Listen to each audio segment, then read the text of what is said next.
thing to say. What does man mean? Man means mind.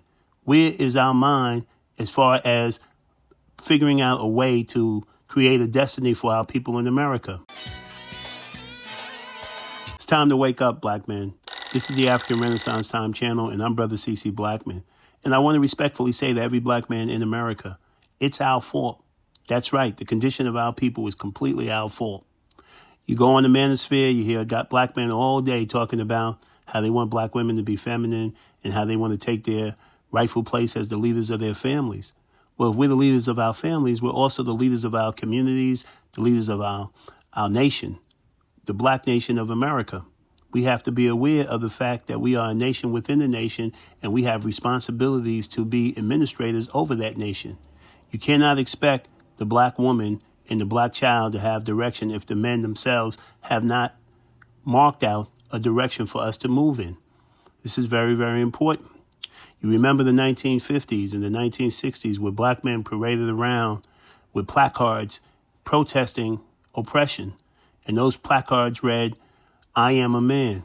This is a very serious thing to say. What does man mean? Man means mind. Where is our mind as far as figuring out a way to create a destiny for our people in America? Remember, it was Moses who said, "My people die for lack of a vision." What is the vision of black men in America? Do we have a vision that we can persuade one another to participate in? We want to see manhood from coast to coast, north and south. We want black men to be strong. We want black men to be on the same page. When we have unity, then our nation has unity. We get it together and our woman gets it together. We give up on our people, then everybody gives up on our people. So we're in crisis mode in America. There's too much conversation about how the black man and black woman don't get along. And that's because we don't have a clearly articulated agenda. Sure, the black woman has problems, but if you get it together and you start to direct, you start to move in the right direction, your people will follow you. It's time for black men to do what other men do, and that is come together and set up some type of agenda and some type of government, quasi-government, that will be able to function in terms of directing us. It's not a political situation for the United States. It's a black situation that has to be resolved. We have to have standards for our manhood. Now, when I was a little younger, I used to be out on the street telling people that we have to have a standard for black manhood. We must be the protectors of black women and children. We must be the protectors of black civilization. We must be the protectors of each other. And the best way to do that is for us to work together, especially when it comes to building the economy. We must create an atmosphere where we can participate in business so that we are able to employ one another and provide for our families and put our women in a situation where if we want to have strong family life, we'd be able to support them with our salaries. But we have all this money passing through the black community, and we are so comfortable allowing other groups to take that money and build their societies as our society is neglected and starving. So it's very, very important. Our priorities are all wrong.